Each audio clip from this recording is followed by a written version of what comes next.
এবার শ্যামপুর বিধানসভা কেন্দ্র থেকে গেরুয়া শিবিরের প্রার্থী হিরণ চট্টোপাধ্যায়। তিনি যেমন অভিনেতা হিসেবে পরিচিত মুখ, তেমনি 5 বছর ধরে গেরুয়া শিবিরের হয়ে বিধায়কের দায়িত্ব পালন করছেন। তবে এবার তার নির্বাচনের কেন্দ্র বদল হয়েছে। শ্যামপুরে লড়ার সুযোগ পেয়ে TV9 বাংলাকে হিরণ জানিয়েছিলেন শ্যামপুরে তার মায়ের শিকড়, তাই সেই জায়গাকে তিনি মামার বাড়ি হিসেবেই দেখেন।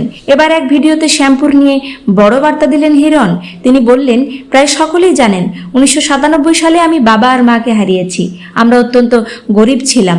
হাসপাতালে বিনা চিকিৎসায় মারা গিয়েছিলেন বাবা মা। শ্যামপুরে এসে আমি দেখেছি এখানে কোনো সুপার স্পেশালিটি হাসপাতাল নেই। সেরকম কোনো রোগ হলে প্রথমে অন্য জায়গায় যেতে হয়। যাত্রাপথেই কত মানুষ চলে যান চিরকালের মতো। তাই এটা কথা দিচ্ছি, শ্যামপুরে সুপার স্পেশালিটি হাসপাতাল তৈরি করব। হিরণ বিধায়ক হলে যে এলাকার মানুষের চিকিৎসা সংক্রান্ত সমস্যার সুরাহা করার দায়িত্ব তিনি নেবেন, এটা স্পষ্ট তার কথায়। হিরণ এটাও খোলসা করেছেন সেখানে এমন কোনো ওষুধের দোকান নেই যা সারা রাত খোলা থাকে। তার কথায় রাতে কোনো ওষুধের দরকার পড়লে তখন নাজেহাল হয়ে যান এলাকার মানুষ। সেই কারণে এমন ওষুধের দোকানের ব্যবস্থা করবেন তিনি যা সব সময় খোলা থাকবে। সেই কথা দিয়েছেন গেরুয়া শিবিরের প্রার্থী।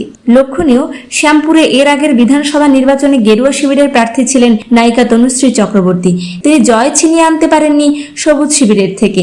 এবার বিধানসভা নির্বাচনে হিরণের ফল কেমন হয় তা দেখার অপেক্ষা।